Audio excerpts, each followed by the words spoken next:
Cruzando as conversas. Oferecimento Galeazzi Sul. Há 40 anos a evolução dos metais. Associação dos Oficiais da Brigada Militar. Defendendo quem protege você. O Badesul valoriza você. Valoriza o Rio Grande. Conte sempre com o Badesul. E Porto Color. Boa noite. Começa aqui na RDC TV mais uma edição do Cruzando as Conversas, o seu programa de análise e debates. Você pode nos assistir pelos canais 24 e 524 da Claro Net TV e pelas redes sociais @RDCTV Digital. O nosso programa também pode ser assistido através das edições anteriores que estão nos nossos canais. Nós estamos no Facebook, no Twitter, no Instagram e no YouTube. Curta, compartilhe, mande a sua mensagem, a sua participação é muito importante. Hoje nós vamos falar sobre segurança pública. Mesmo em tempos de pandemia, nós não podemos perder de vista uma situação que é já muito complexa desde pelo menos uns 10 anos, 10 a 15 anos, em que nós ostentamos índices alarmantes, 50, 60 mil, quase 70 mil homicídios. Só recentemente, com o coronavírus, é que este indicador acabou sendo superado. Esse ano nós vamos ter mais mortes por uma doença do que por crimes. Até ano passado, o indicador de crimes relativo... Claro, eu não estou juntando todas as doenças, né? Mas se nós compararmos aí, uma das principais causas mortes no país é a criminalidade. Esse ano será o coronavírus, mais do que a violência, mas os indicadores mesmo menores. Ano passado nós tivemos uma diminuição relativa ao restante dos outros anos. Mesmo assim, indicadores preocupantes, complexos e que merecem toda a nossa atenção. E no debate da segurança pública, o que se torna cada vez maior é a discussão sobre a violência sendo utilizada para a diminuição dos crimes. Existe uma crítica que tem sido feita às polícias de que elas estariam matando demais.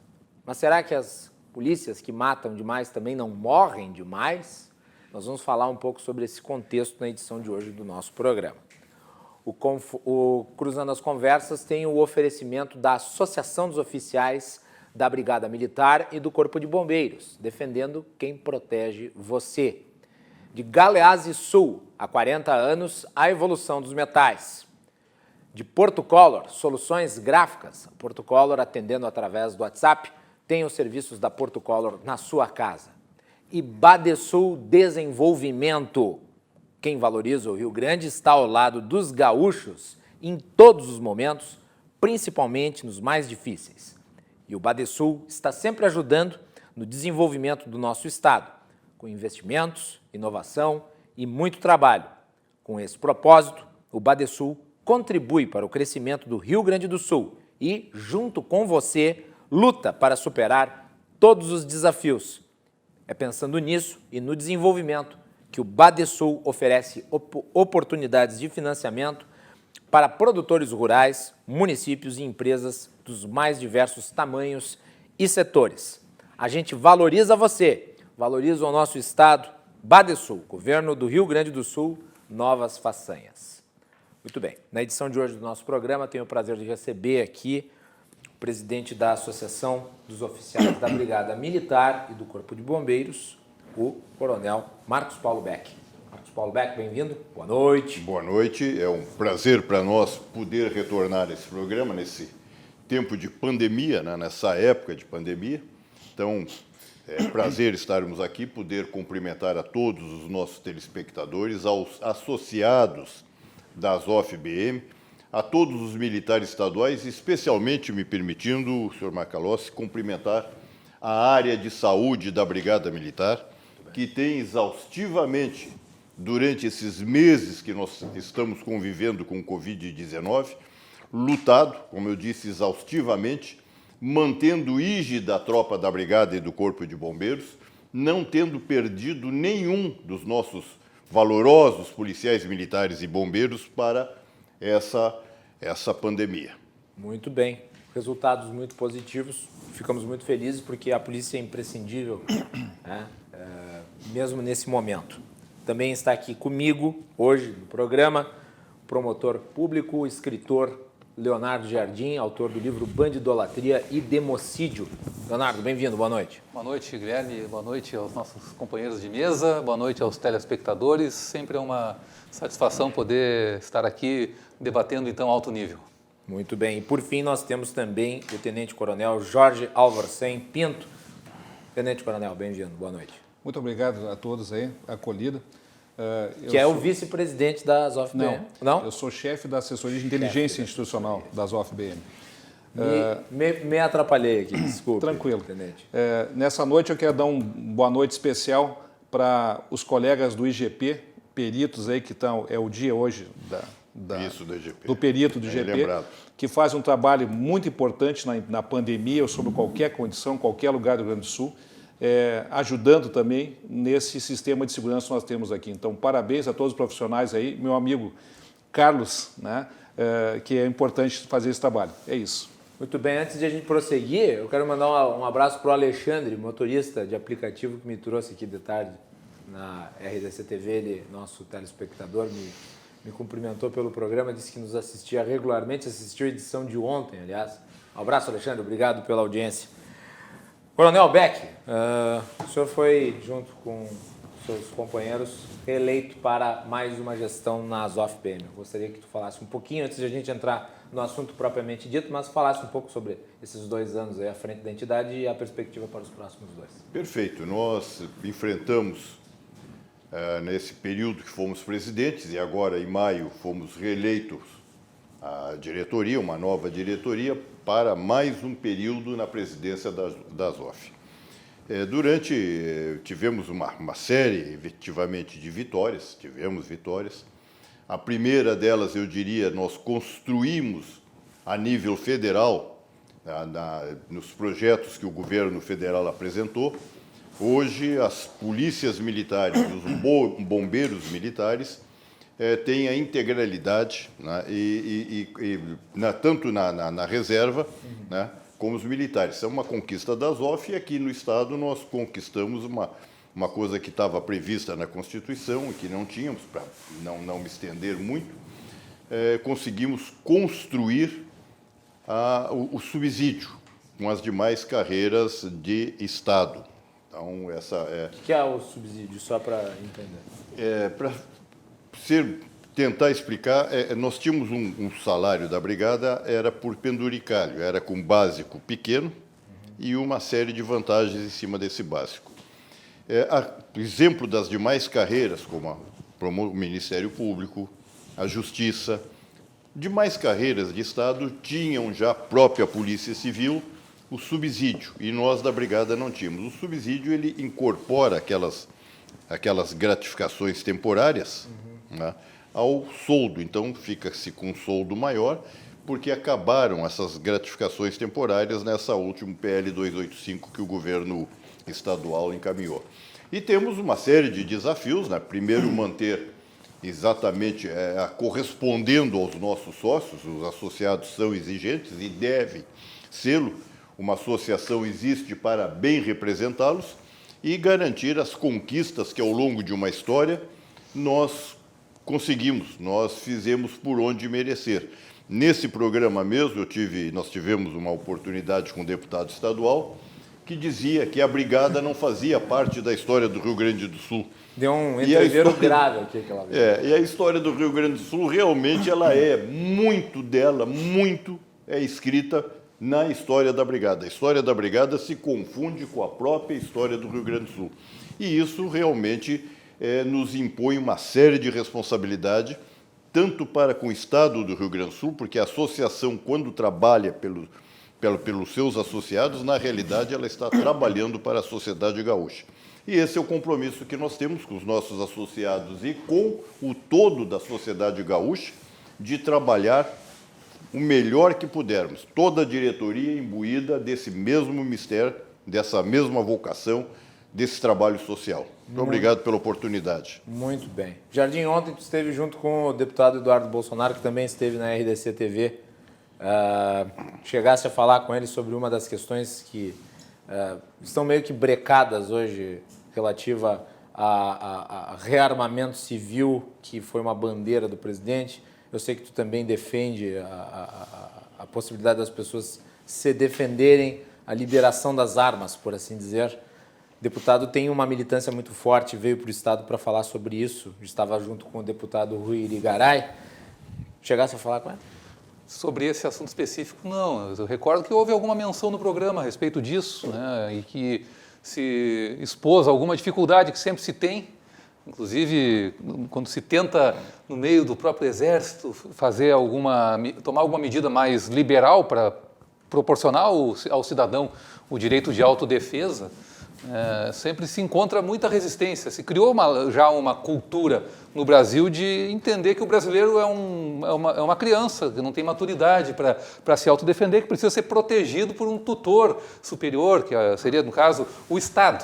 E o Estado, a gente vê como protege as pessoas, né? A gente vê... Não protege nem na área da saúde. Não protege nem os seus próprios territórios, praticamente, né?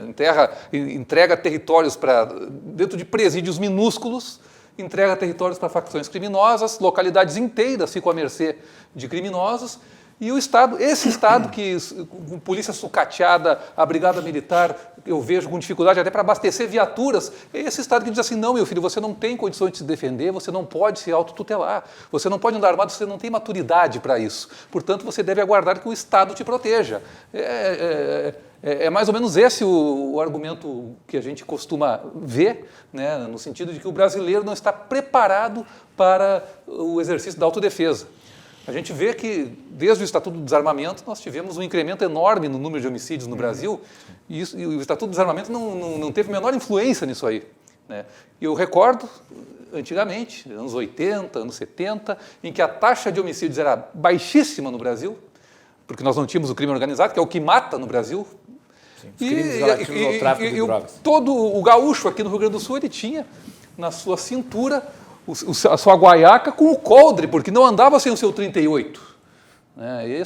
Isso é uma incongruência que nenhum de nós, nenhum cidadão brasileiro, nenhum cidadão gaúcho aqui acostumado, que demarcou a fronteira nacional exatamente a ponta de lança, a adaga, a faca, é bala, a gente não consegue conceber que uma mentalidade como essa tenha prosperado. A gente tem que ter decaído muito culturalmente para aceitar ser rebanho da maneira como nós aceitamos. Álvaro, tu mencionaste antes os peritos. Tem muito poucos aqui no Rio Grande do Sul, né? Pouquíssimos. E tem uma demanda enorme para eles. Eu lembro de uma conversa com o deputado Tiago Duarte, que é médico, e ele falou que a quantidade, em termos demográficos, ela é quase que insignificante. E é um trabalho essencial, diga-se. Eu até sugiro que convide, né, o pessoal do IGP para vir aqui colocar o trabalho deles, que é muito importante. É um trabalho silencioso, que quando eles trabalham bem não aparece, né? Então é muito necessário, todo dia. E eles enfrentam realmente condições adversas aí, pelo que eu converso com esse amigo que eu tenho. Pois é, eu fico realmente preocupado porque são setores importantes aí e todos dialogam, né? Todos constroem segurança pública e política pública em geral unificados, mas nós temos um déficit gigantesco de serviço nessa área, apesar de nós termos uma quantidade muito excedente de necessidade para essas ações aí, que infelizmente acabam sendo sobrecarregadas nas costas de uns poucos heróis, né? Dá para se chamar assim mesmo.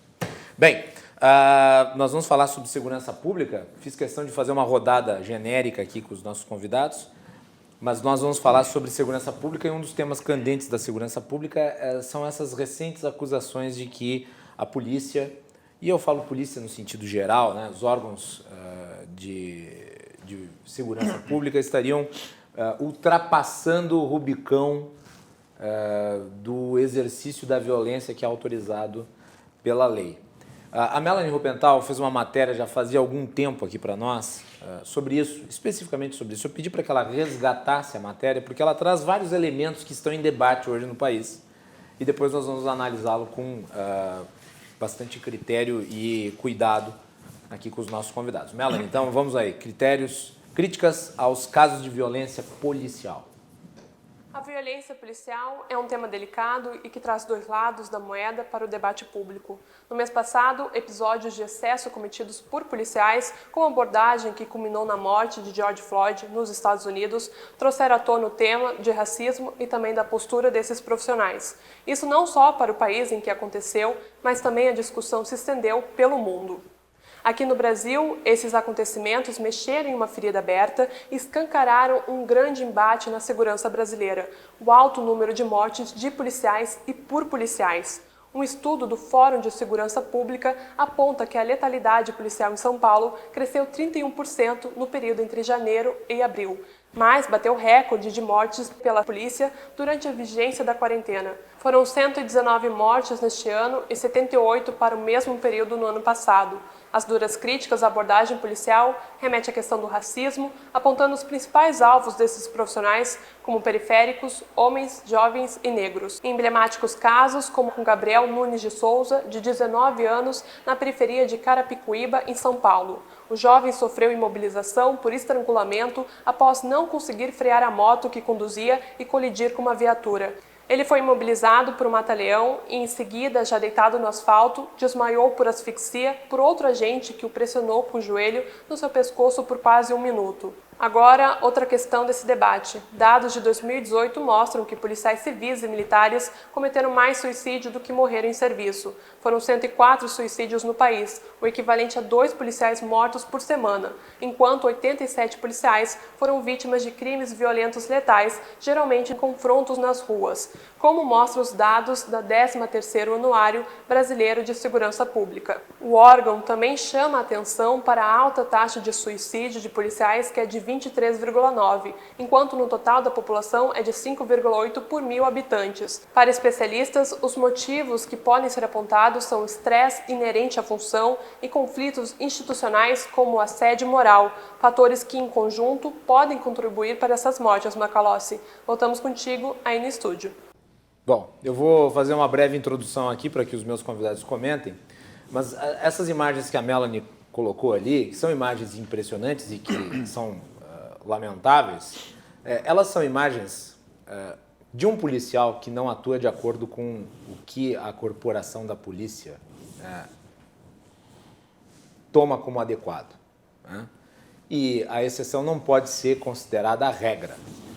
A imensa maioria dos policiais, seja da Polícia Civil, seja da Polícia Militar, seja da Polícia Federal, são profissionais valorosos, que cumprem o seu dever e lidam com diversos dos problemas, inclusive alguns desses aí citados na reportagem da Melanie, muito bem citados com os dados aí, principalmente na questão do suicídio. É óbvio que um sujeito que excede e que pratica um crime ao cometer esse excesso, ele tem que ser punido. E eu sei que dentro da justiça militar existe um alto grau de punição àqueles que estão à margem das condutas tomadas como adequadas pelas corporações. Então nós temos que considerar esse conjunto, né, de aspectos para poder fazer uma análise realmente séria a respeito dessa problemática. Os policiais, em caráter geral, eles têm os mesmos problemas que todos os demais profissionais, né? Na área do jornalismo, nós temos um monte de jornalista de picareta envolvido em corrupção e banditismo. Isso é normal na advocacia, na medicina, né? Nas mais variadas áreas. Nós sempre teremos os maus profissionais. Agora, nós temos que analisar existe dentro das polícias um regramento e existe uma fiscalização de corregedoria de modo a aplacar e tirar de circulação esses maus elementos que emporcalham a imagem de instituições importantes? Segundo as informações que existem, existe, obviamente, né? Nos Estados Unidos, o assassinato do George Floyd foi um assassinato de cunho racista. Foi horrível aquilo, o vídeo é difícil até de assistir. A repercussão, aquela história, ela obviamente nasceu sob uma natureza que era absolutamente correta, que é a indignação com o racismo, o repúdio ao racismo, mas ela se alastrou para outras formas de ações políticas que não tem mais nada a ver com o motivo original. Como, por exemplo, agora, lá nos Estados Unidos, se discute redução de recursos para as polícias. Imagina se alguém no Brasil propõe uma coisa dessas. As polícias que no Brasil já vivem com muito poucos recursos, né? Mas tem gente na extrema esquerda, tem gente dentro da academia, tem gente na sociedade, tem gente no jornalismo que acha que a polícia não deveria nem mesmo existir, né? E ao se tomar um caso, ou alguns casos, ou mesmo que uma porção de casos, mesmo assim isolados, como a regra, você estimula esse discurso ideológico que na verdade tem um sentido que não é esse de diminuir a violência policial ou combater o racismo, né? E é isso que nós temos que nos antenar. Coronel Marcos Pauleck. Bem, é interessante nós falarmos em violência, né? Da polícia. Eu quero trazer um dado, é um dado real, e é um dado para que eu tenho, é recorrente esse dado que eu trago, porque ele é real, e nós não podemos fugir da realidade. Até pelos meus cabelos brancos se vê que eu sou mais antigo. Então, nos anos 90, eu estava na ativa da Brigada, e nos anos 90, 94, 95, 96, nós tínhamos 35 mil homens no estado efetivo da Brigada. Vou repetir, 35 mil homens no estado efetivo da Brigada nos anos 90. A população do estado do Rio Grande do Sul eram 7 milhões de habitantes. 7 milhões de habitantes. O número de municípios tínhamos 185 municípios. Hoje, nós somos 11 milhões, quase 11 milhões e meio, temos 497 municípios e o efetivo da Brigada não chega a 15 mil homens. Então, tivemos uma população que quase dobrou, tivemos, na medida que houve a anomia do Estado, que o Estado, governos sucessivos, têm dito que investir dinheiro na polícia é gastar e não investir. Investir, polícia é investimento. Na medida que o Estado, sucessivamente, dos anos 90 até agora, não supriu a sociedade gaúcha dos policiais necessários para prover a segurança, ele permitiu o quê? Que o crime organizado crescesse. Ou seja, alguém que nos assiste agora, que viveu os anos 90, lembra-se de ter nos anos 90 crime organizado? Ter comando vermelho aqui no sul, os manos, ou bala na cara? Lembram-se disso? Não, não se lembram porque não tinha. Evidentemente não tinha. A polícia ocupava o território do Estado como um todo. Ela estava presente, dando garantia à população. E sempre eu tenho dito, meus companheiros de mesa, meu caro Macalossi, a polícia não é nós nos reunirmos aqui agora, doutor, o promotor, que aliás eu tenho uma queixa do senhor, porque o senhor tem feito eu gastar, a associação tem comprado seus livros que são muito bons. Muito obrigado. Tá? Então, os senhores que me ouvem agora, quem é que nós primeiro recorremos na situação de aprêmio? É a polícia. Então, a polícia é exigida em todos os momentos. Na medida que o povo não teve, as pessoas me dizem, eu não vejo mais policial na rua, agora só vejo policial de carro. Mas, claro, nós não temos efetivo para termos policiais na rua. Nós temos efetivo divorciado, dando segurança em presídios, dando segurança não sei para quem, e na atividade policial não foram supridos. Isso é um problema, que realmente vejam o desgaste do policial. Não estou justificando isso aí, pelo contrário, a Brigada tem uma corregedoria muito eficiente, nós evitamos e estamos sempre acompanhando a situação dos nossos homens no serviço na rua e ouvindo a sociedade, interagindo com a sociedade. Mas vejam que nós estamos agora, no mês, quase chegando, estamos mais de meados do mês de julho, e o salário do pessoal da Brigada só será pago, previsto pelo Estado, o salário de junho, não de julho, só será pago dia 10 de agosto. O de junho será já pago dia 10 de agosto? Dia 10 de agosto para o pessoal da Brigada. Então, e é importante dizer o seguinte, né, Coronel Beck? Tudo bem, tem a questão do vírus, impactou nas contas públicas, mas o parcelamento e o atraso já era antes do coronavírus. Antes do coronavírus. Então, parcelamento, atraso, ameaça já começam, sempre de governo sucessivo. Não vou pagar o 13º, não posso, não dá, vai atrasar, falta de meios, falta de tudo. Isso aí esmorece, realmente esmorece. Então, a sociedade gaúcha, me permitam dizer, eu sou parte integrante da sociedade, eu vivo dentro da sociedade.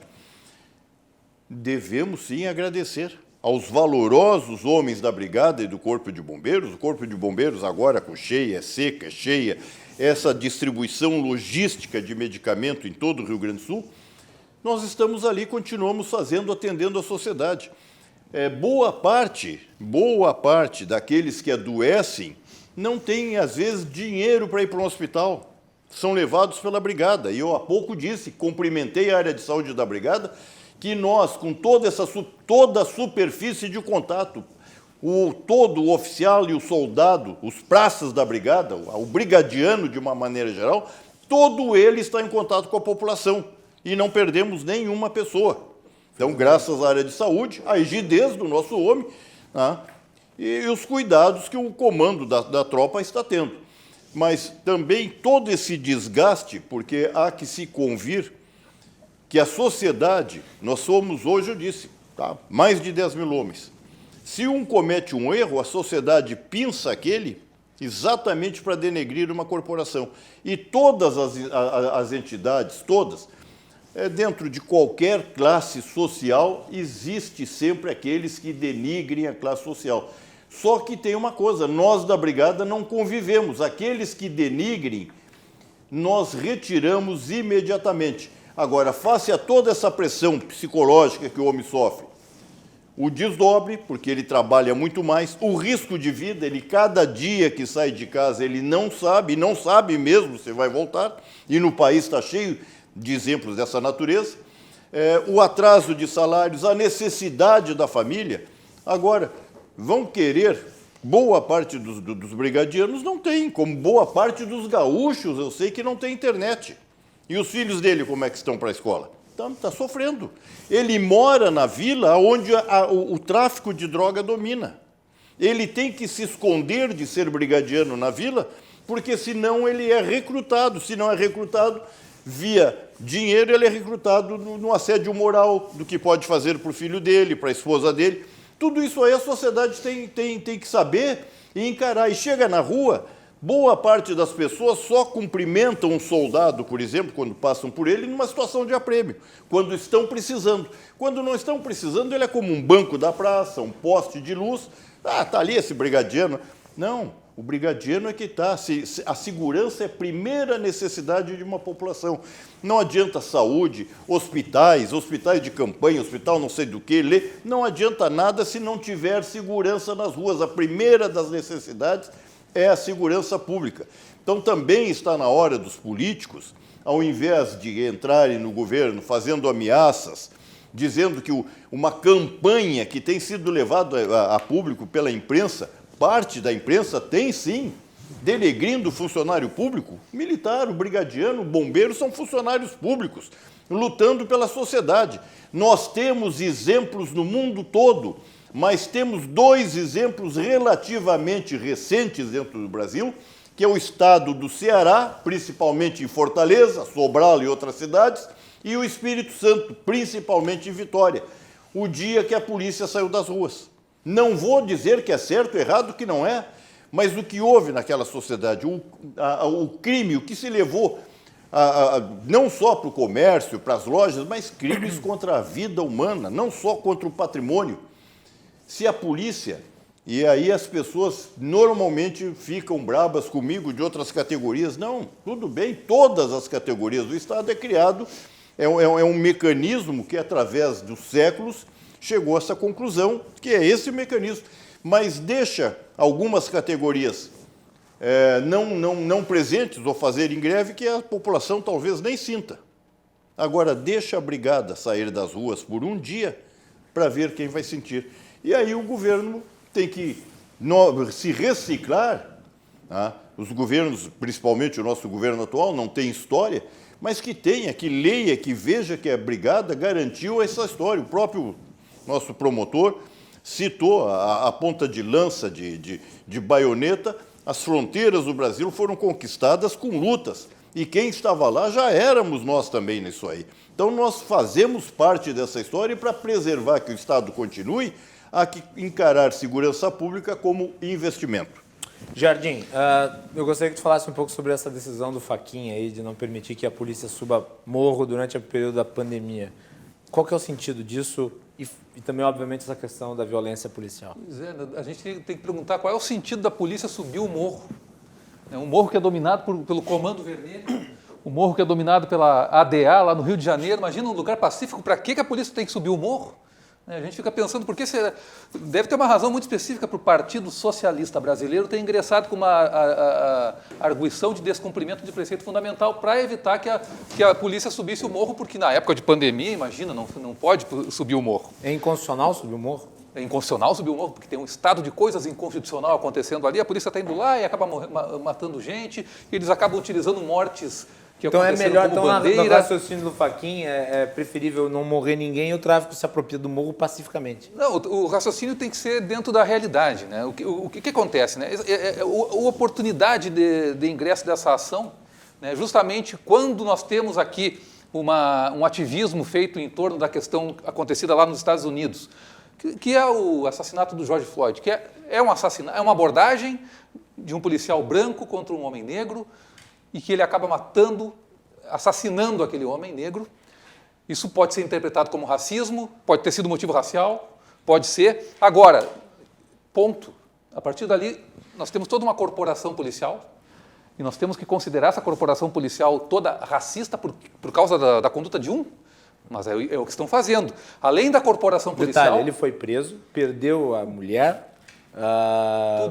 perdeu os benefícios de policial, tudo. Ele foi expulso da corporação. E a corporação... Vai ficar categoria pro resto da vida. A categoria toda é racista. Você tem uma média de policiais racistas, você tem como comprovar um negócio desse. E a instituição policial nos Estados Unidos, ela é racista por causa disso também.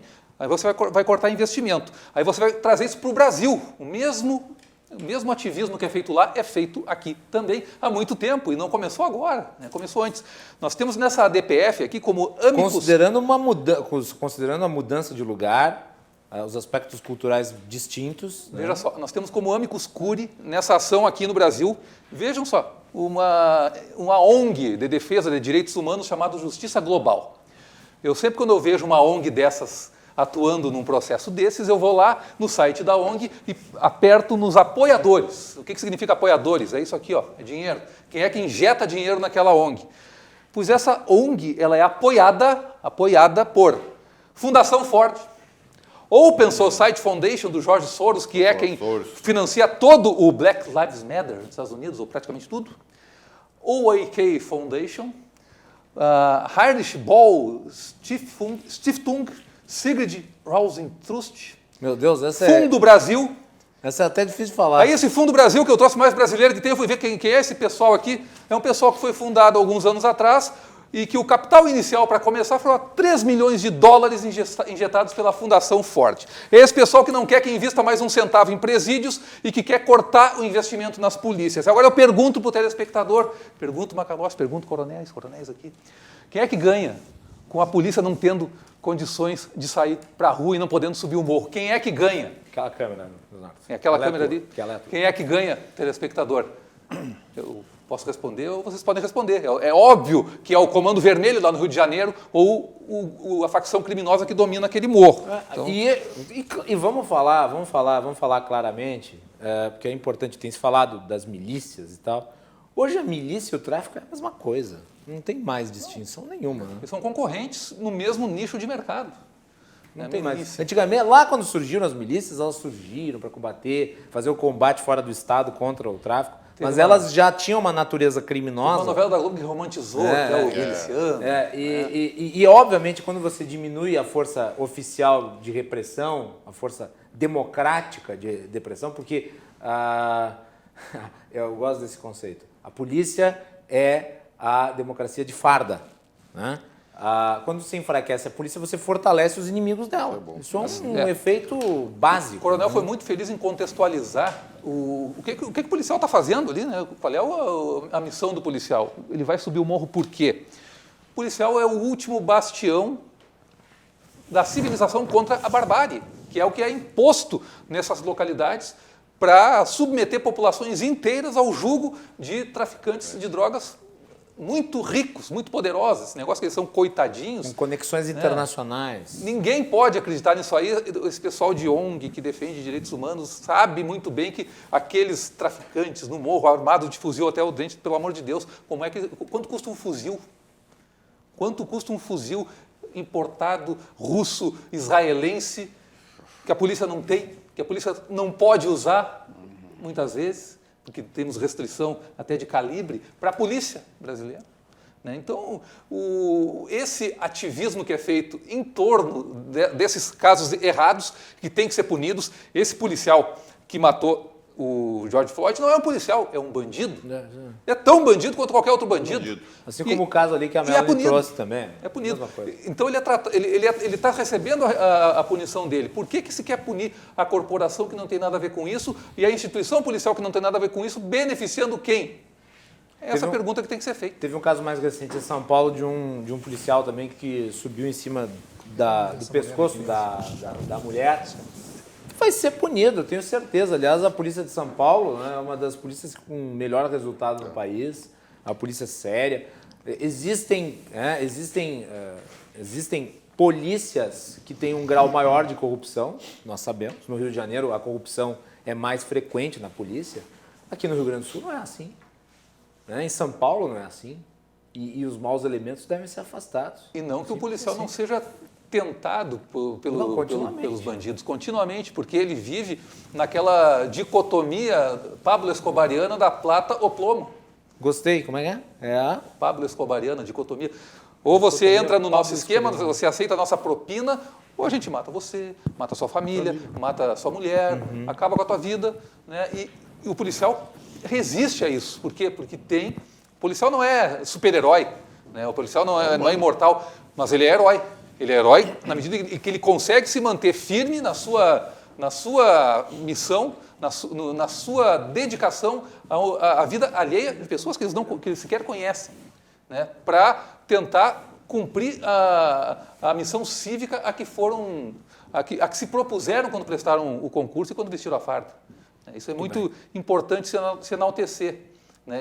E você confundir os maus elementos com esse tipo de policial, que é a maioria, que são os heróis, é uma ofensa bárbara contra toda uma categoria que nos defende, que se não saísse nas ruas para nos defender, certamente ninguém mais sairia na rua também. Tenente Coronel Álvaro Sen. Bom, o que eu tenho a dizer isso? Quando a gente analisa a questão da violência policial, a gente tem que buscar as causas, né? E muitas pessoas falam, já ouvi comentários, que é a questão da formação policial. Eu queria esclarecer aqui alguns detalhes. Primeiro, a polícia, no geral, a sua formação, ela evolui conforme a sociedade evolui.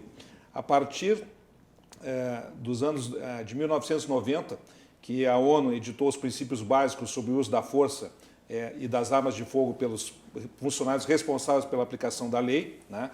Lá na sua 8º Congresso das Nações Unidas, que trata dos crimes e o tratamento de delinquentes, mudou muito.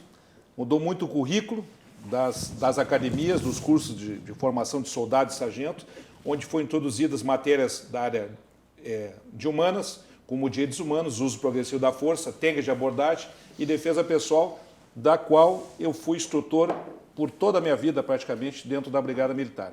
E antes de falar em defesa pessoal, nós sempre tratávamos da questão da proteção pessoal, ou seja, medidas para que o policial evitasse de usar a defesa pessoal. E estaria também indicada dentro do princípio, que é? Do uso progressivo da força. Quer dizer, eu vou aumentando o tom conforme eu estou tendo uma ação daquele bandido. Bom, dito isso, vários estudos foram feitos, vários treinamentos nesse sentido. E aí, então, o que se explica? Se o problema não é na formação, não é o problema da formação do policial, onde é que está o problema? A sociedade, de uma forma geral, está doente, né? E todas as mazelas vão acabar nas costas do policial. Por exemplo, Campo de futebol. Eu trabalhei 4 anos no 1º Batalhão e todo fim de semana eu estava no Beira-Rio, no Olímpico. Trabalhei em várias frentes lá, né? O superior, né? Inferior, trânsito, pelotão de choque. E o que se via lá? Pessoas de todas as camadas sociais vão lá, não vão para torcer para o seu time, elas vão lá para extrapolar, para extravasar uma angústia, elas vão fazer uma terapia de grupo ali de uma forma selvagem, na verdade. Aliás, eu posso só fazer um apontamento aqui, porque recentemente nós tivemos manifestações de caráter antifa sendo protagonizadas por torcidas organizadas. E daí eu fiz até um desafio no meu Twitter. Eu escrevi assim: quer testar o conceito de democracia de uma torcida organizada? No próximo jogo, vá com a camisa do seu time no seio da torcida adversária e veja o que te acontece. É isso. Um bando de hipócrita. Além de, obviamente, cometerem delitos e estarem ligados ao crime organizado. Tem uma matéria que a Gazeta do Povo, que é o jornal que eu escrevo, publicou recentemente, falando das conexões, tem até um livro publicado a respeito, sobre como a torcida organizada ela tem ligações com o crime organizado. Desculpe, Alvorsen, mas é que era importante lembrar desse ponto. Não, é importante. Então, assim, pela experiência que a gente vê, então hoje tem um fenômeno diferente que é o que a gente observa, que é essa orquestração do ativismo político por trás de tudo. Parece que qualquer assunto vira um palco de debate de esquerda e direita, né? Com cada um querendo ter a sua intenção. Também a gente vê essa supervalorização de alguma ação mal feita por algum policial, através, por exemplo, dessa figura aqui conhecida, é a Sarah Winter, que tem vídeos dela no YouTube aí, ela simplesmente admite que ela foi treinada em outros países para vir aqui, combinava previamente com a imprensa que ela ia estar de um jeito tal, que quando ela começasse a gritar, que os meios de comunicação fariam aquela foto de um ângulo tal que vitimassem ela ali. E ela estava totalmente encenando aquela situação. Então isso aí acontece muito, essa questão de bandeira, porque é alto, é baixo, é branco, é gordo, é negro, isso aí, quer dizer, deturpam a realidade que está acontecendo ali naquele momento. Então a gente tem que pensar bem o que realmente é de real nisso aqui e o que acontece. O Coronel Beck falou bem, nós temos uma corregedoria bastante atuante, nos anos também que nós tivemos na ativa, nas corporações, é absolutamente rápido a apuração de qualquer delito. Né? No máximo 40 dias, que é o inquérito, e uma sindicância em 20. E pode pedir mais prorrogação ali por alguns dias, mas se apura rapidamente e quando se identifica um policial com problema, a gente procura ajudar, se for o caso de ajudar, uma psiquiatria, encaminhar um tratamento de saúde, ou daqui a pouquinho pode ser uma punição mesmo, uma demissão do serviço público. Isso aconteceu várias vezes. Então, a gente tem que ter um cuidado justamente para não tomar parte pelo todo nessa questão. Só para citar aqui, então, o livro que eu pesquisei, aqui a matéria da Gazeta do Povo, o nome do livro é Violência no Futebol, do Maurício Murad, esse livro. E olha só o que ele traz aqui, vai estar anotando o livro? Vale a pena. Vale a pena.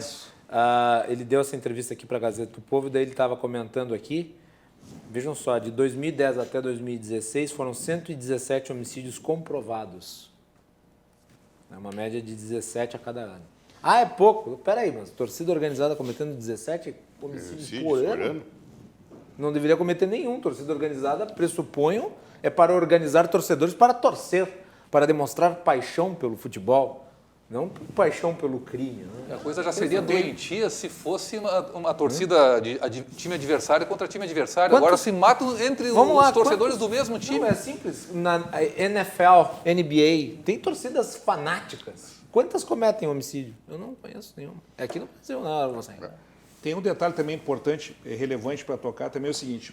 Por muito tempo, se pegou essa bandeira dos direitos humanos para dizer que quem estava contra os direitos humanos era uma pessoa má, uma pessoa violenta.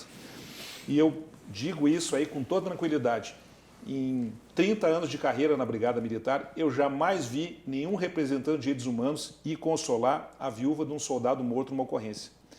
Ou de uma vítima legítima que não seja do interesse para virar um ícone, uma vítima comum.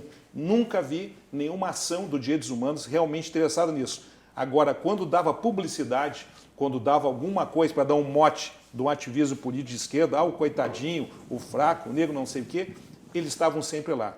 Então, a gente tem que ter esse cuidado, porque se criou uma situação, direitos humanos. Não, direitos humanos nós estudamos na brigada, nós sabemos o que significa. Agora, direitos humanos são para pessoas vítimas, são para humanos, não para pessoas que agem como animais.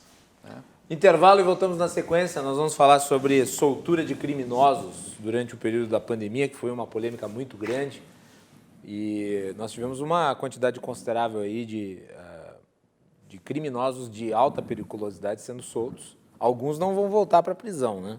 E o Cremers, na época presidido pelo meu querido amigo Eduardo Trindade, chegou até a soltar uma nota técnica contrária, né, a essa liberação.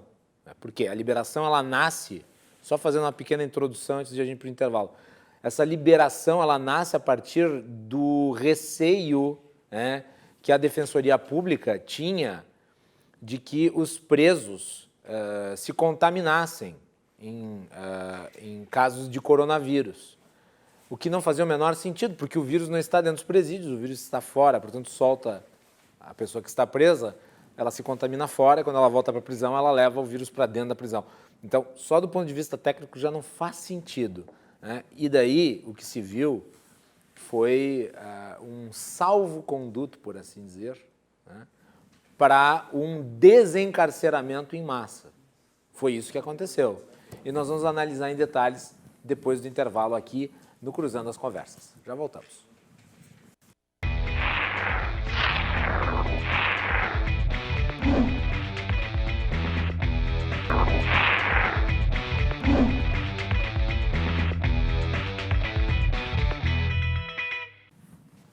De volta neste segundo bloco do Cruzando as Conversas, nesta sexta-feira, tenho o prazer de receber aqui no programa o coronel, presidente da Azof-BM, o Marcos Paulo Beck, também o Leonardo Jardim, que é promotor de justiça, escritor, autor do livro Bandidolatria e Democídio, que eu sempre recomendo, é uma bela obra, ele escreveu junto com o Diego Pesce, promotor lá do interior do Rio Grande do Sul, que eu gostaria muito que viesse aqui no programa, mas até agora não foi possível, porque não coincidiu a agenda de ele estar em Porto Alegre. Quem sabe uma hora por videoconferência. E também o tenente-coronel Jorge Alvarcem Pinto. Nós estamos falando sobre segurança pública. No primeiro bloco falamos sobre a questão relativa aos casos de violência policial e de violência contra a polícia. O nosso programa é um oferecimento da Associação dos Oficiais da Brigada Militar, defendendo quem protege você. De Galeazzi Sul, há 40 anos, a evolução dos metais. Porto Color, soluções gráficas. A Porto Color atende através do WhatsApp, tem os serviços da Porto Color na sua casa. E também de Badesul Desenvolvimento, quem valoriza o Rio Grande está ao lado dos gaúchos em todos os momentos, principalmente dos mais difíceis, e o Badesul está sempre ajudando no desenvolvimento do nosso estado com investimentos, inovação e muito trabalho. Com esse propósito, o Badesul contribui para o crescimento do Rio Grande do Sul e, junto com você, luta para superar todos os desafios. É pensando nisso e no desenvolvimento que o Badesul oferece oportunidades de financiamento para produtores rurais, municípios e empresas dos mais diversos tamanhos e setores. A gente valoriza você, valoriza o nosso estado. Badesul, Governo do Rio Grande do Sul, novas façanhas. Eu quero mandar aqui um abraço para o nosso querido amigo, eu posso dizer nosso, porque eu sei que é de todos, Silvio Munhoz, que é promotor também, procurador, é verdade, procurador.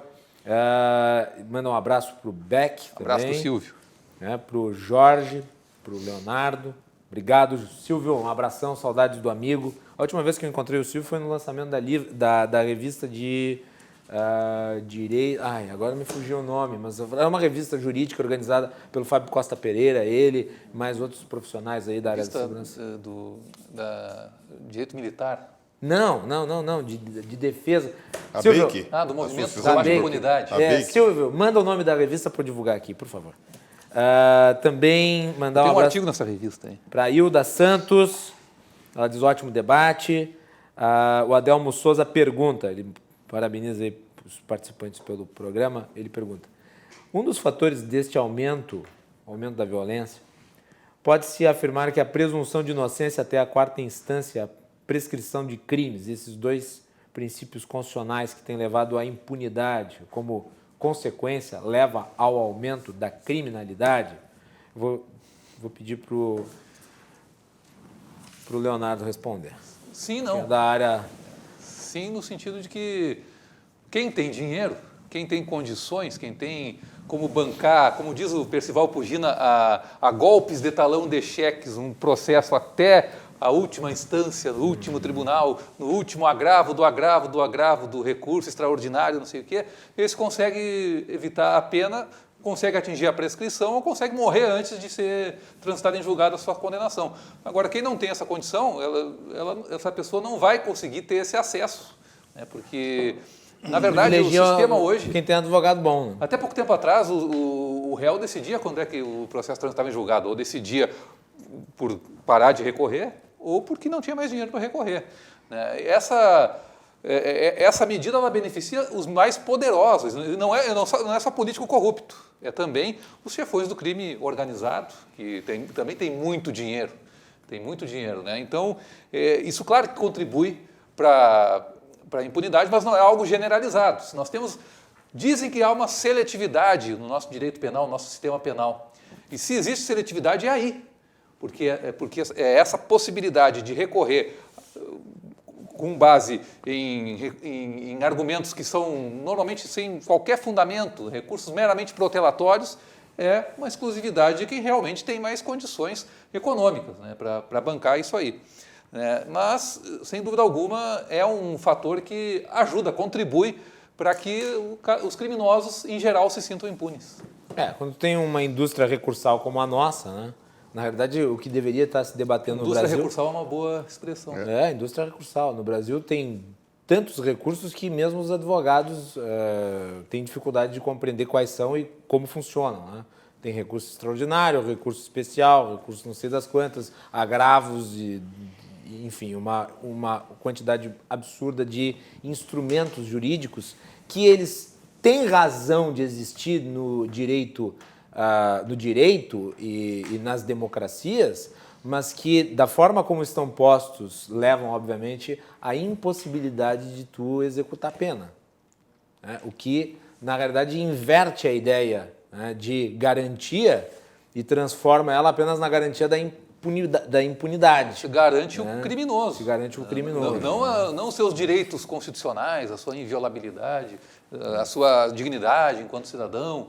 Você garante realmente, muito mais além disso, garante a prosperidade de atividades criminosas. E detalhe, né, a questão da segunda instância no Brasil ela foi prostituída, e eu vou utilizar essa palavra, porque o Supremo Tribunal Federal muda o seu entendimento em relação à matéria como quem muda de cueca. Então, uma hora é a favor, outra hora é contra. Os mesmos ministros. Os mesmos ministros.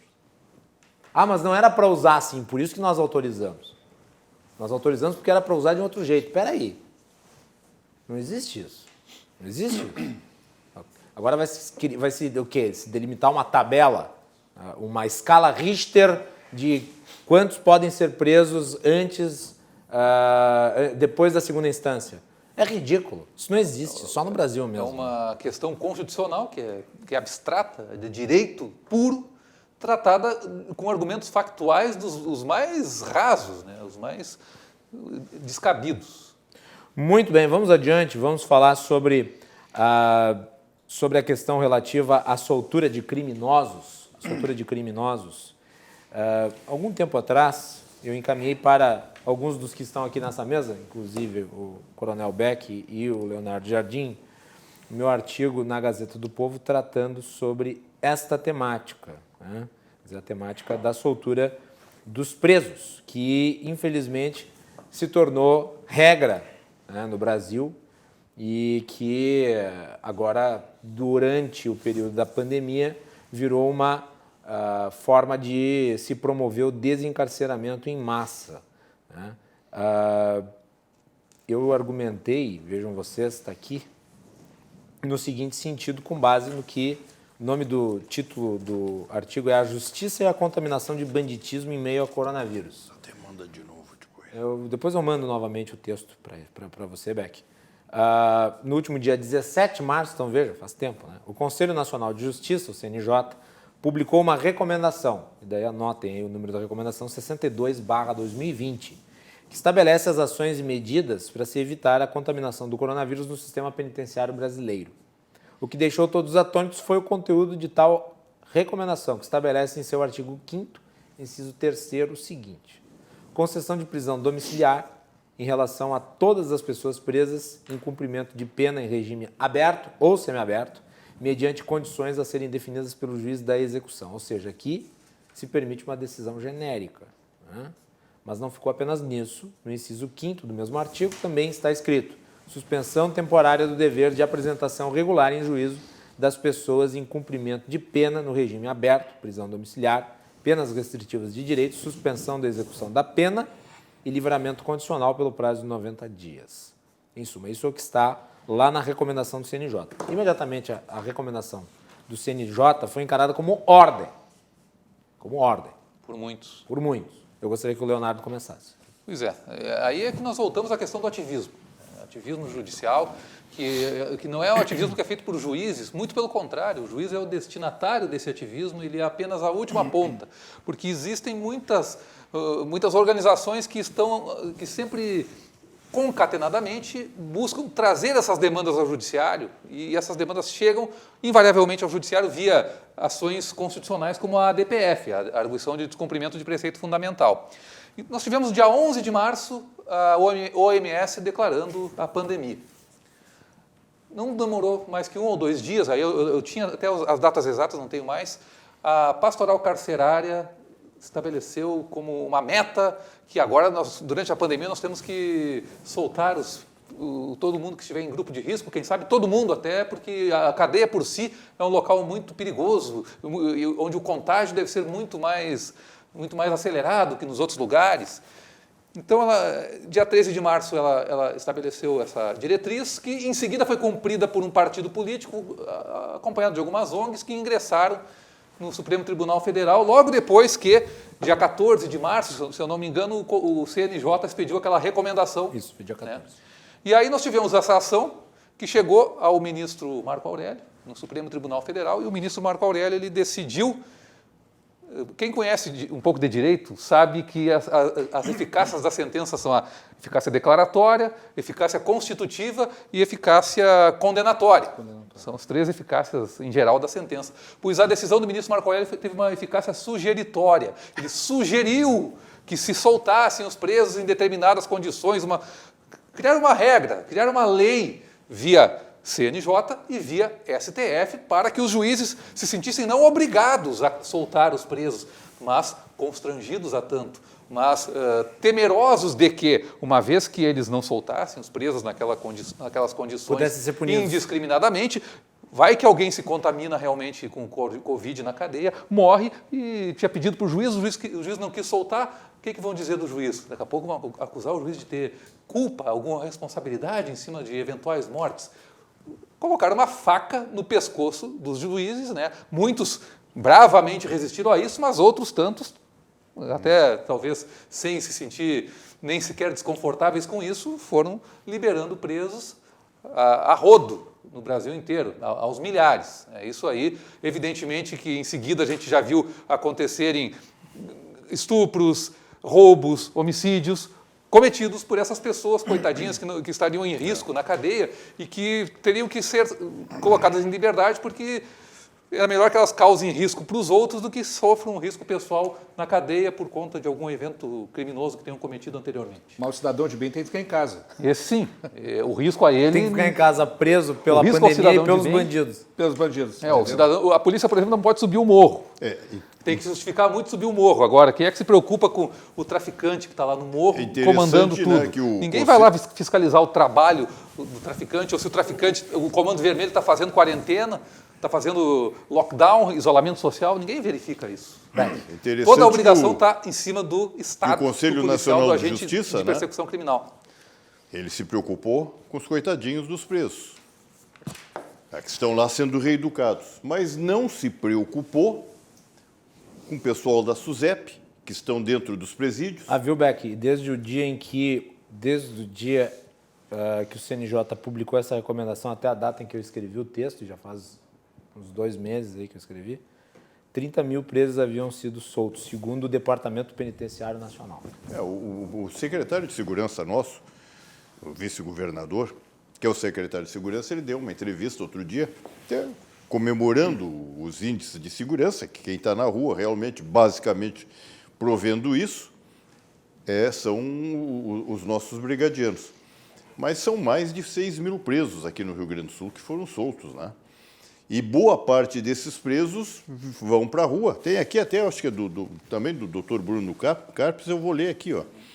Há um estudo, né, que mostra que cada criminoso preso significa 15 crimes a menos na rua. Prossegue ele aqui, um criminoso solto custa 20 vezes mais caro à sociedade. Estudos mostram que os benefícios sociais da prisão são maiores que os custos. Então, são vários dados. E nós, aí vem aquele problema também que nós falávamos lá de motivação, desmotivação, pouca tropa. Tá? O brigadiano é aquele trabalho de enxugar gelo, sim, de prender, repreender, aprender, prende inúmeras vezes e nada acontece. Os bandidos vão para a cadeia com a garantia que logo depois, por uma série de benefícios, vão estar na rua. E lá vai estar a brigada. E mais, aí uma coisa interessante, que até um companheiro me lembra, né? O crime organizado não respeita a lei. O crime organizado não precisa, ele não tem que, ele não respeita a lei. Ele está fora da lei. E o policial tem que respeitar a lei. Essa decisão que nós comentávamos ao início do Rio de Janeiro, e é aquela coisa, a tal da associação não justifica realmente a corrupção, mas nós temos no Rio de Janeiro 4 governadores envolvidos, 2 cumprindo pena, estão recolhidos, um quinto, tomara que não tenha nada, mas já paira sobre o atual governador, inclusive. Sim, as denúncias são sérias. Então, nós vemos isso lá do Garotinho, depois da esposa, Rosa Garotinho, o Cabral, 2 vezes o governador, o Pezão. Quer dizer, são mais de 20 anos de governo. Um Estado se corrompeu. Nós temos lá, e estão soltos, graças à segunda instância, o presidente, que era o presidente da Assembleia do Rio, e vários outros deputados, né, estão presos, condenados por decisão do Supremo, estão exercendo os mandatos dele, Tribunal de Contas. Um Estado inteiro se corrompeu. Um Estado inteiro corrompeu. Então, não justifica, mas quando se olha esse estado de coisa, lá o soldado, acaba, claro, tendo reflexos lá embaixo. E essas coisas devem ser corrigidas no futuro. É o caso dos comandos das polícias militares. Os comandos das polícias militares devem ser escolhidos pelos pares em lista tríplice, de tal maneira que eu sei quem pode melhor me representar e comandar a minha corporação, e não por escolha exclusivamente político-partidária. Não, escolhi pela competência. Não tem essa. Não tem essa. Em todo o Brasil. Então, essas coisas também têm que mudar. Eu quero trazer uma série de assuntos, e que deve trazer, que eu falei do soldado, do brigadiano como um todo. Todo brigadiano hoje, para receber o seu salário em dia, ele tem que fazer um empréstimo no Banco do Rio Grande do Sul. Um soldado, certamente, ele deixa por ano R$ 2.400, R$ 200 por mês, pouco mais, para receber o seu vencimento, ele paga. Então, um atraso de vencimento está dando um lucro bem considerável para o Banco Estatal. Nós não podemos também virar as costas e nos esquecer disso. Temos que alertar o governador, o salário sai caro, empobrece o brigadiano e enriquece algumas instituições. Então, tudo isso aí desmotiva. Índice de suicídio. O índice de suicídio, eu tenho trazido, isso também é recorrente meu, o estado do... Isso são estudos científicos. Inclusive, na Brigada tem uma psiquiatra, Major Denise, que tem um estudo dela publicado em revista científica. Além disso, São Paulo está estudando muito profundamente o problema do suicídio dentro da Polícia Militar. Rio está estudando muito profundamente, e Minas Gerais, que eu estou em contato com essas polícias militares.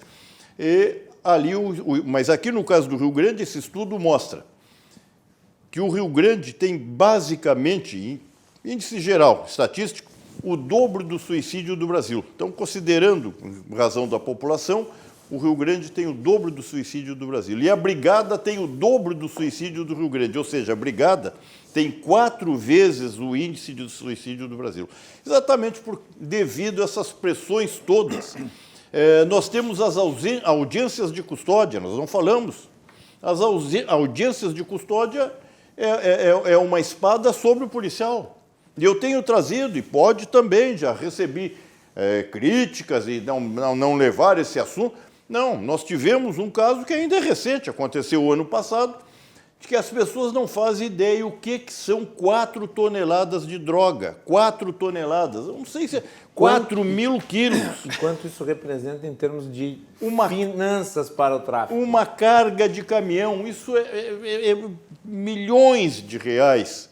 Mas quanto disso aí vai a população, quantas crianças, famílias desestruturadas, crianças perdidas sem futuro pela droga, quantas? E nós, soldados da Brigada, prenderam a carga, prenderam os bandidos, malfeitores, criminosos da pior espécie possível, que deixa uma sociedade à mercê da droga, prenderam, foram para a audiência de custódia, e o que aconteceu? Soltos. Os bandidos saíram e os brigadeiros estão enrolados até hoje, justificando porque prenderam. Sabe por quê, coronel? Porque o réu da audiência de custódia é o policial e não o bandido. O réu da audiência é isso que eu quero, exatamente, para colocar a polícia no banco dos réus. O réu é o policial. O réu é o policial. Então, esse estado de coisa, veja o clima para um policial, a sociedade tem que tomar conhecimento disso. Nós tivemos um secretário, não tão no passado, de segurança, lá no governo do doutor Olívio Dutra, que não queria que o policial usasse arma, que desse uma flor. Não tem, o bandido ele não respeita limites. O Bisol. Não respeita. De tão triste memória. O pessoal reclama que a polícia sobe o morro, mas não reclama de quem causa a necessidade da polícia subir o morro. Mas o pior de tudo, concluir, doutor, a gente passar para o Jorge fazer a rodada. O pior de tudo é que muito disso acontece por ideologia e me desculpem as pessoas, se eu as ofendo, não quero ofender, mas não quero deixar de dar o que realmente existe. Boa parte da sociedade, vamos falar do Rio, boa parte da classe média do Rio é usuário de droga. Boa parte é usuário de droga. Então, nós estamos combatendo uma coisa que a sociedade é a favor. Nós temos aí, não é a mesma coisa, Coronel Beck. Não, para mim, são coisas muito semelhantes. Por exemplo, tem o veterano, que até admire, que é o Fernando Henrique Cardoso, que é um apologista do uso da droga, da liberação. Então, nós vivemos isso aí, e o policial está no meio disso. O policial está no meio dessa sociedade que também tem corrupção. A sociedade, em suma, é corrupta. Ela quer um policial perfeito para uma sociedade que é cheia de mazelas. O policial, de certa maneira, é um super-homem, mas é um homem de dentro da sociedade. Nós temos problemas, sim, nós temos problemas. Suicídio, essa é a razão. Uma série de pressões que o homem sofre para atender a população. E, muitas vezes, é incompreendido. O policial, ele é juiz de direito, ele é juiz. Muitos casos, ele resolve na hora. Ele tem que dar uma solução na hora, decidir rapidamente ali, tá? Mediador de conflitos. Não tem ninguém que faça tanta mediação de conflitos quanto o policial militar na sua ação na rua. E não é no seu conforto do seu gabinete para ar-condicionado ligado, no meio do conflito mesmo. É no meio do conflito. Com o couro comendo. Com o salário parcelado. Com o salário parcelado, atrás e pagando para receber o seu salário. É verdade. Jorge. Eu tenho 4 coisas para falar aqui, bem pontuais. Primeiro... Depois vamos para a rodada de encerramento. Bem pontuais, assim. Primeiro, eu queria entender o grau de consciência de uma autoridade, de um juiz, que libera um marginal. E assim, eu já fiz várias vezes isso. Efetuar uma prisão é uma coisa muito arriscada, muito complicada, exige muito esforço. É perseguição. E não era ladrão de galinha que foi solto. Quem foi solto foi acusado de homicídio qualificado. Não, tem várias assim, mas estou dizendo, todo o trabalho que tem para um policial efetuar uma prisão, que envolve o risco, se meter em tiroteio e tal, e depois chega um camarada lá para liberar esse marginal, para voltar para as ruas, é um absurdo, certo? Segunda coisa, é fácil também ser a favor do desarmamento quando se anda de carro blindado com segurança pessoal. Como muitas dessas autoridades andam por aí, não, que não pode ter armamento. Tá, mas quem é que vai defender a família deles? Eles têm uma segurança, eles moram num condomínio, estão numa bolha, né? E a sociedade aqui que se vira. Tem segurança privada. Carro blindado. Carro blindado. Em 31 anos de brigada, em 31 anos de brigada, eu nunca vi nenhum marginal com porte de arma. Então o pessoal fala, o desarmamento tal, vamos facilitar. O marginal nunca teve problema de conseguir armamento. Aliás, independente ano passado, Jorge, se eu não me engano, nós tivemos aí alguns decretos ou alguma coisa do tipo do governo, né? Facilitou um pouco a compra de armas. O resultado foi o inverso do que muitos imaginavam, porque houve uma queda no número de homicídios e não uma elevação. Mas tem dados estatísticos de outros países também que apontam isso aqui, né? Então, isso é importante.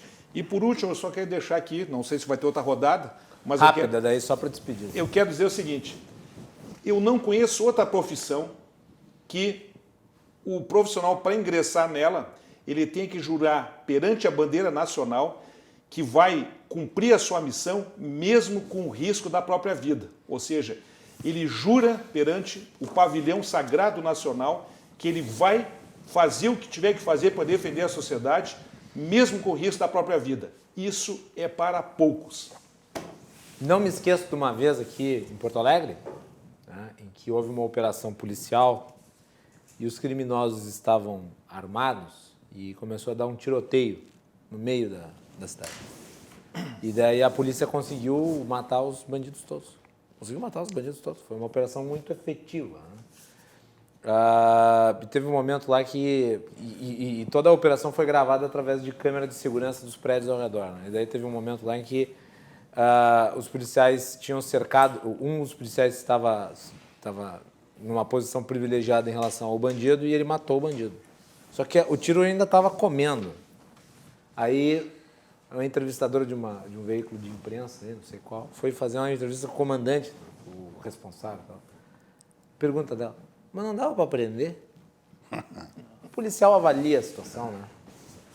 O cara não estava sozinho, o tiroteio prosseguia, né? Ele não poderia simplesmente algemar o cara e sair e guardar o cara, né?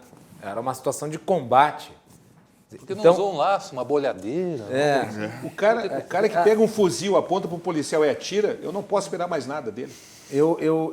Há uma estupidificação da análise do trabalho da polícia também. Né? O policial sabe muito bem a situação de risco que ele corre.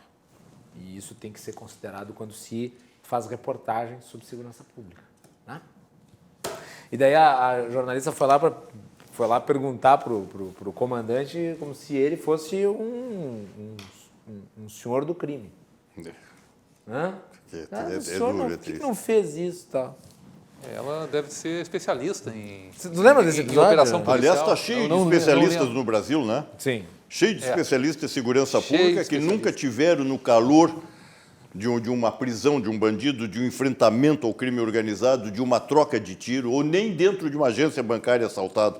E aí falam em segurança pública. É isso aí. Senhores, eu gostaria de agradecer muito a presença de vocês nessa sexta-feira aqui no nosso programa. E vamos para a rodada de despedidas. Nós temos 6 minutos aí, então dá para se despedir com tranquilidade. Meu caro Leonardo, obrigado. Obrigado em primeiro lugar, pelo convite. Sempre uma satisfação, um prazer estar Fazia aqui. tempo que eu não vim aqui, né? Acho que em janeiro, a última vez que eu estive aqui. Depois veio a pandemia. Antes da pandemia. Antes da pandemia. No mundo anti-pandemia.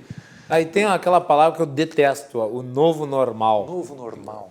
Não existe novo normal. Só existe o normal. Nós estamos na anormalidade até ter vacina. Até lá é anormal. Mas vou tentar aproveitar esses meus últimos 2 minutos para, aproveitando o mote do coronel Beck em relação ao que disse o meu colega Bruno Karpis, aquele estudo britânico que comprova que investir no sistema prisional é bom, é socialmente salutar, traz frutos. E vejam só o que faz o ativismo em relação a isso. Nós tivemos em 2013 o lançamento de uma coisa chamada Agenda Nacional pelo Desencarceramento. Isso desencadeou um processo que o meu amigo lá do Rio de Janeiro, o procurador Dr. Marcelo Rocha Monteiro, chama de passo a passo do abolicionismo penal. O primeiro passo é a primeira exigência que eles fizeram na época. Não podemos mais investir R$1 em construção de novas vagas prisionais. Eles partem de uma causa justa, que é o sucateamento do sistema penitenciário. Mas a primeira exigência é que não se invista R$1 para resolver o problema do sistema penitenciário. Aí, evidentemente, que explodem... Não adianta construir prisão. A prisão não resolve, cadeia não é lugar de gente. Esses slogans aí que não tem nada a ver com a realidade. Nenhum R$1 a mais. Segundo passo, depois que explodiu o sistema prisional, porque se não constrói mais nada e o pessoal continua cometendo crime, explode o sistema. Eles vão reclamar da superlotação carcerária. As cadeias estão superlotadas, estão fazendo aí, confunde com encarceramento em massa, que é uma coisa diferente. E depois disso vem o terceiro passo, os mesmos grupos de pressão, as mesmas ONG de ativistas que vão lá reclamar que, enquanto as cadeias estiverem superlotadas, ninguém mais pode ser preso. Enquanto não se construírem vagas, aquelas que vocês proibiram de construir lá no primeiro passo, lá em 2013, nós não podemos mais colocar ninguém na cadeia. Ou seja, o que significa isso? O que o Marcelo diz, o passo a passo do abolicionismo penal. Aí o Marcelo diz assim, mas se você pensa que esse pessoal está maluco, o maluco é você. É evidente que isso aí é um plano, é algo muito bem orquestrado, que está dando certo, porque realmente estão conseguindo gerar um caos na sociedade através desse ativismo. Macalossi, muito obrigado pelo convite e muito obrigado pelo alto nível dos debates dos coronéis aqui. Jorge Alvorsen, muito obrigado. Bem rapidinho, eu só queria colocar o seguinte, o mecanismo está funcionando a pleno vapor. E não é nada como o doutor... Leonardo, desculpe, o doutor Leonardo falou agora há pouco, o mecanismo está a vapor. Um exemplo disso é o seguinte, a Lava Jato é uma operação icônica no mundo todo, pelo grau de potência que ela atingiu e as pessoas que ela atingiu, as autoridades nunca antes, como dizem aí, tinham sido atingidas, foram atingidas em cheio. O que aconteceu? O COAF se tornou um símbolo forte disso. O que o mecanismo fez? Mudou o nome do COAF. Exatamente isso. Para enfraquecer. O mecanismo não tolera um esboço de reação de força contra ele. Então, são ações orquestradas que a gente observa aí e que não se deixem enganar. Procurem se informar e não sejam conduzidos pela mídia. É isso. Muito bem. Obrigado, Jorge, pela participação aqui hoje no nosso programa. Coronel Marcos Paulo Beck, obrigado. Bem, Macalossi, eu agradeço realmente a oportunidade de nós estarmos. Doutor, foi uma honra poder debater consigo. Lhe respeitamos, conheço as suas obras, Coronel Alvorsen e o Macalossi, que além de um brilhante jornalista, é um amigo.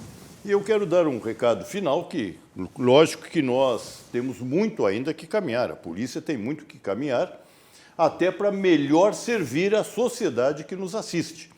Nós temos aqui no Brasil as polícias de uma moeda com duas cara e coroa. Nós temos que partirmos para atender melhor, mais rapidamente, não sofrer solução de continuidade à população, polícias de ciclo completo, como tem em outros países do mundo, inclusive a França, posso citar a Gendarmeria e a Polícia Nacional. Também temos que criar, nós não temos um sistema de segurança pública, uma segurança pública sistêmica. A segurança pública, ela envolve a sociedade como um todo, o governo, a justiça, o Ministério Público, a Defensoria. Nós temos que ter uma coisa célere e não esse processo arcaico que nós temos no Brasil, uma herança atávica ainda lá de Napoleão Bonaparte na justiça francesa, que é uma herança que nós temos no Brasil. Então, também estamos buscando isso para que a sociedade possa ser cada vez melhor atendida por nós, os policiais. Muito obrigado aos telespectadores e aos companheiros da Brigada e do Corpo de Bombeiros que nos assistem. Coronel Beck, muito obrigado. Sabe que o espaço aqui está sempre aberto. Agradecer também ao Tenente-Coronel Jorge Alvorsen Pinto e também ao promotor e escritor Leonardo Jardim pela presença aqui na noite de hoje, nessa sexta-feira. E nós vamos fazer um intervalo. Na sequência, nós temos João Carlos Silva, direto de Brasília, aos bastidores do poder. Já retornamos.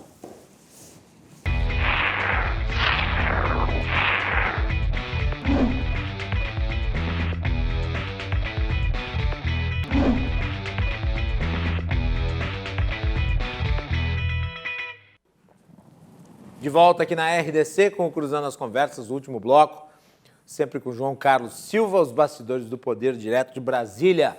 O nosso programa é um oferecimento da Associação dos Oficiais da Brigada Militar, defendendo quem protege você. Me engasguei. Eu fui falar e respirei ao mesmo tempo. De Galeazzi Sul, há 40 anos, a evolução dos metais. Portocolor Soluções Gráficas, a Portocolor atendendo através do WhatsApp, tem os serviços da Portocolor na sua casa. E Badesul Desenvolvimento. Muito bem. Vamos aos números do coronavírus no Brasil e no Rio Grande do Sul, números alarmantes esses da doença, cada vez piores. O foco de contaminação cada vez mais claro fica aqui no sul do país. No Brasil, 2.048.697 casos registrados, né, até o dia de hoje. Nós tivemos um crescimento de mais 30 e poucos mil casos, uma coisa medonha, né? Então, repetindo, 2.048.697 casos. No Rio Grande do Sul, hoje saiu o novo mapa das bandeiras. Quase todas as bandeiras aqui do Rio Grande do Sul estão vermelhas, à exceção das duas mais ao sul, incluindo, curiosamente, né, a região de origem política do governador Eduardo Leite. Não creio que isso se mantenha por muito tempo, né? A doença vem se espalhando numa velocidade muito rápida aqui no estado. São 46.710 casos confirmados, 1.174 óbitos. Vamos trazer aqui, junto às informações do estado do Rio Grande do Sul, também as postagens do prefeito Nelson Marquesan. O prefeito Nelson Marquesan se manifestou hoje em relação à situação. Ele disse: faça um apelo aos porto-alegrenses para que respeitem o isolamento social e evitem a última ferramenta possível, o fechamento total da cidade. Porto Alegre conta com uma boa estrutura hospitalar e reconhece o esforço das instituições de saúde na ampliação mais de 200 leitos de UTI nos últimos meses. Até hoje ninguém ficou sem atendimento adequado, mas os hospitais estão no seu limite de recursos humanos. Jamais existirá uma oferta de leitos de UTI do tamanho que uma pandemia exige. As medidas restritivas não foram capazes de diminuir a circulação. Entendemos que as pessoas estão cansadas psicologicamente, os negócios com suas capacidades no limite, mas cada medida adotada leva 15 dias para ter reflexo. Fique em casa. Então, o prefeito Nelson Marquesan, né, se manifestando aí. Eu aqui digo com todas as letras e não digo com nenhum tipo de orgulho, que eu acertei tudo que eu disse que ia acontecer em relação à pandemia. Tudo. Eu disse que nós íamos chegar num platô de 1.000 casos.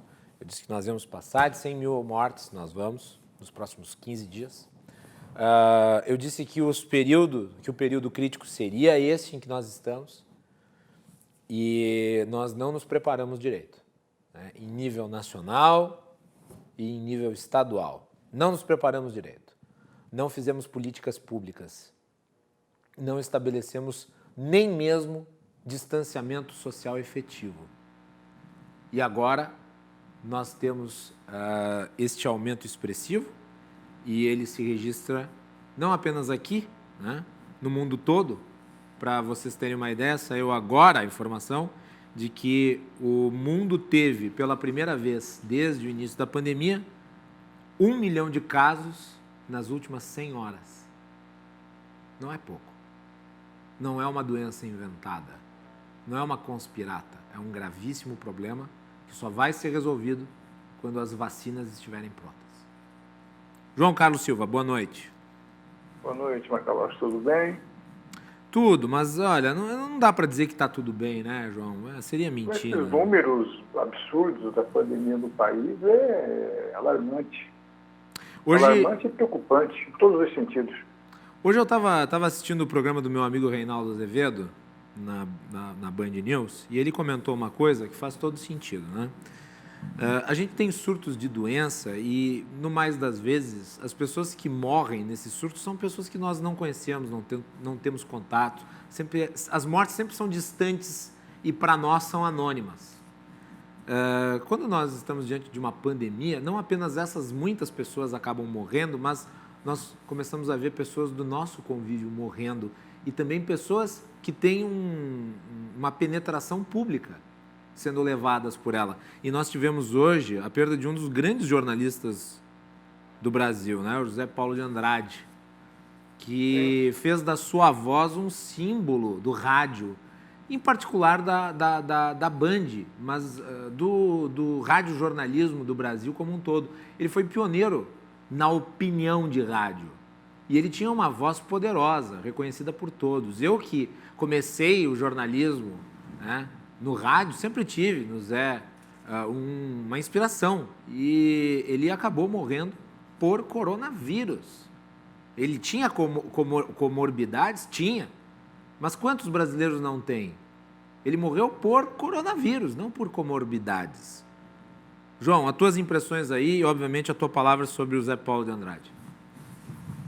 A doença ela é violenta, ela dizima o ser humano do Brasil, do mundo inteiro. O Zé Paulo de Andrade, a gente convivia com ele desde a infância, adolescência, juventude, que era a voz marcante do rádio brasileiro na cadeia verde e amarela da Bandeirantes, como comentarista esportivo, como locutor, como repórter esportivo e depois fazendo o pulo do gato na Rádio Bandeirantes. Ele só teve um emprego com carteira registrada, que foi na Rede Bandeirantes, 57 anos. E que você falou, quando milhares e milhares de pessoas vão se perdendo, mas quando você perde alguém que está no seu convívio diário e você acaba... A voz não vai existir mais, né? Presente todos os dias, só em gravações, em áudio, histórias, né? Mas é Paulo é um símbolo do rádio brasileiro, um símbolo do jornalismo e um ícone, né? Para todos aqueles que trabalham nos meios de comunicação e que levam a imprensa séria, a imprensa combativa, a imprensa idealista, aquela imprensa verdadeira. Não a imprensa marrom, não a imprensa falsa, a imprensa do fake, não a imprensa que realmente valoriza o ser humano, que valoriza a notícia. É uma perda irreparável. Mas essa história toda, essa doença, o vírus, ele acelerou muito no Brasil, até o pico está surgindo fora até da época, ele está absorvendo demais todo o país, todos os estados, as cidades, com números alarmantes. E até agora a gente não viu nenhum movimento do Ministério da Saúde com relação aos planos, às planilhas para o combate ao coronavírus no Brasil. Não temos até agora absolutamente nada. E hoje o ministro Pazuello, né, João, deu uma declaração lamentável, dizendo que a testagem ela não é essencial. Quer dizer, isso está completamente fora da realidade. Isso está completamente... Eu acho que o presidente da República até impressiona a maneira como o presidente vem agindo politicamente. Ele está se surpreendendo até porque está panos quentes, bombeiro, falando muito pouco, segurando, tá.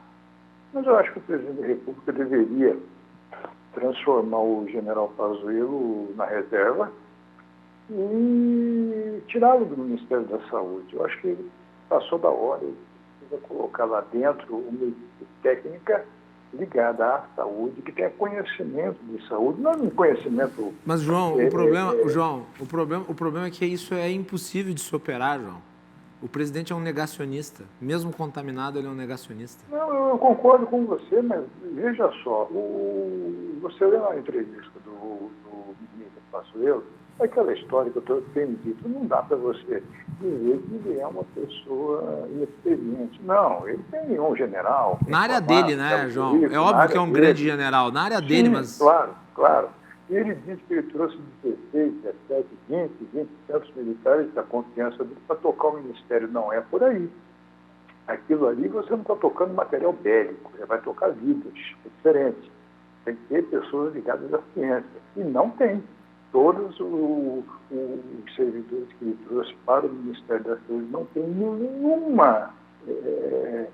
nenhum conhecimento da área da saúde. Nunca colocaram a mão numa agulha, num bisturi, segurar um marca-passo. Quer dizer, então, essas situações são complicadas no Brasil. A sociedade, a opinião pública, o país precisa de respostas do Ministério da Saúde. E essas respostas, até agora, não vieram. Aliás, a matéria que saiu essa semana, João, sobre a distribuição de testes, os testes estão sendo distribuídos incompletos. Não tem o reagente que extrai o RNA do vírus. E daí eles não podem ser usados. Você tem o teste distribuído incompleto e você tem a pandemia da sacanagem que se vem fazendo, as pessoas aproveitando da fé pública, aproveitando da pandemia para se dar bem. Também tem esse problema. Quer dizer, aquela história, né? O brasileiro quer se dar bem todo, não é por aí. Né?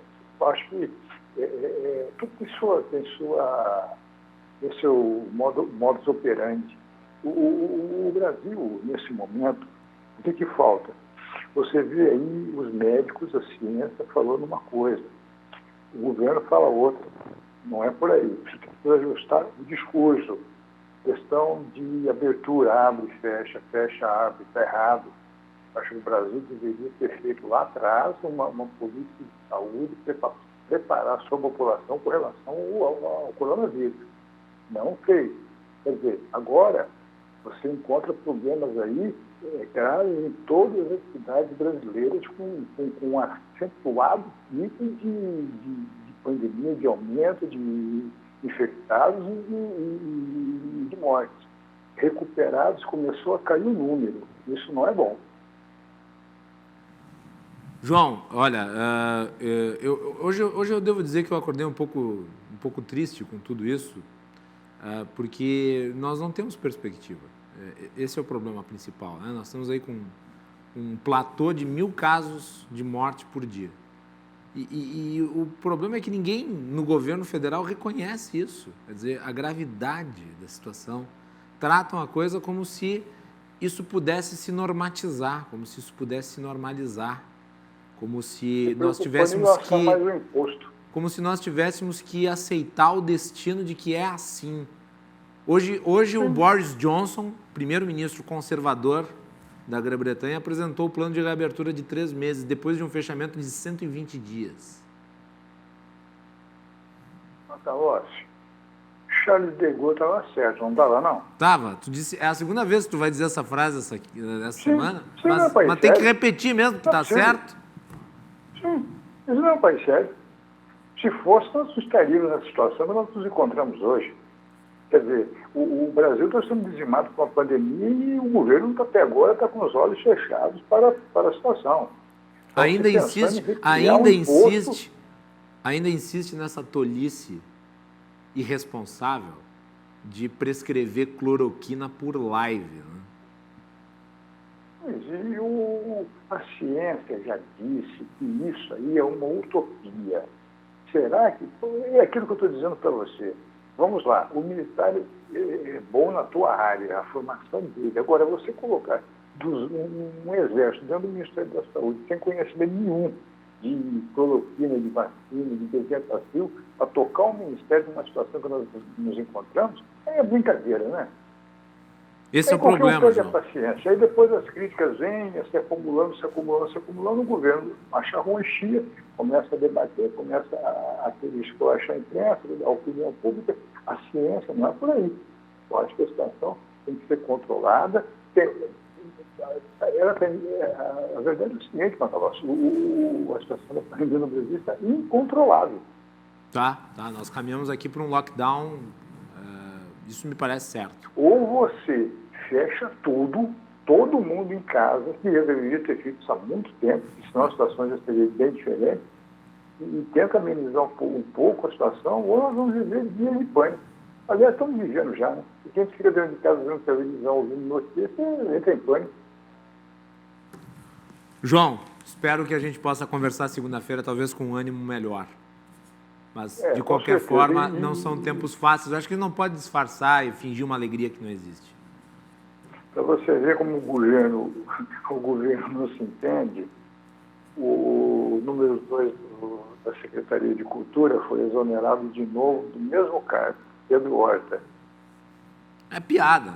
Daqui a pouco é melhor nomear uma das emas ali do Palácio da Alvorada. O detalhe que ninguém conhece, ligadíssimo ao presidente da República e à família Bolsonaro. Pois é, tá aí, né? Foi exonerado de novo. Dá de pra novo? entender uma dessa? Na próxima vez vai pedir música no Fantástico, João. Com apoio de blocos importantes do Congresso Nacional. Eles não estão ali de bobeira, não. João, para atenuar um pouco, só um vinhozinho, né? Só um vinho e rezar que Deus olhe com carinho para o povo brasileiro, para o povo de todo mundo, para amenizar um pouco a situação, descobrir essa vacina o quanto antes, porque a situação a cada dia piora cada vez mais. Hoje, aliás, a Prefeitura de São Paulo suspendeu o Réveillon, né? Não vai ter. A Prefeitura suspendeu o Réveillon. Fez bem, não tem que ter mesmo. O governador João Dória enfrenta a pandemia, enfrenta o problema da Polícia Militar, as suas últimas agressões, últimas atividades contra a população, e enfrenta um decréscimo na popularidade impressionante. Impressionante. Quer dizer, suspendeu o Réveillon, o carnaval do ano que vem, ele está seriamente comprometido. Ele pode não ocorrer. Não deve, na minha opinião. Não deve ocorrer. Não deve, a situação não permite isso. Não permite. Na verdade, esse último que teve também não devia ter tido. E outra, você abrindo, tipo assim, você vai abrir restaurante. O restaurante que recebia 50 pessoas vai poder receber só 15. Quer dizer, economicamente, está todo mundo perdendo. Quer dizer, não adianta você lançar políticas, vamos lançar políticas públicas de incentivo. Não adianta, é complicado. Todos estão, a maioria, fechando as portas definitivamente, porque não tem como tocar. Tudo bem, o governo está auxiliando com auxílio emergencial. Ótimo, está ajudando muita gente, mas também tem muita gente sacana que sacou o dinheiro sem necessidade nenhuma. Esse pessoal precisa ter uma pena. Quer dizer, é uma anarquia, é um deboche. O Brasil muda de rota, ou nós temos que colocar uma estátua de Charles de Gaulle na principal praça do país, com a seguinte frase embaixo. No lugar do Cristo Redentor? Com certeza. João, um abraço para ti. O que vai tomar de vinho no final de semana? Vamos prestigiar a Serra Gaúcha, né? Tá certo. Justo, não né? podemos fazer feio, né? Justo. Isso aí. Vestir a camisa da casa, né? Do time, né? Muito bem. João, sentimos sua falta ontem, problema técnico, né? No teu pois telefone. O celular deu uma pane e eu falei, vamos descontar o meu dia no RH da RDC. Márcio Inion nervoso. Muito bem. João Carlos Silva volta na segunda-feira. João, um bom final de semana para ti, meu amigo. Bom final de semana a todos aí. Um abraço, se cuidem. É isso aí, vamos todos se cuidar. Nós voltamos segunda-feira. Uma boa noite a todos.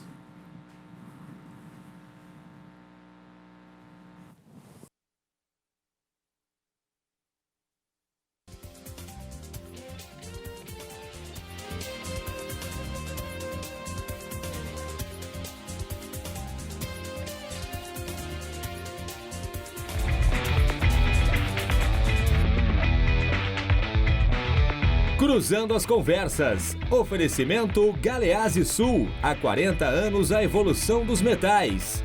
Associação dos Oficiais da Brigada Militar. Defendendo quem protege você. O Badesul valoriza você. Valoriza o Rio Grande. Conte sempre com o Badesul. E Porto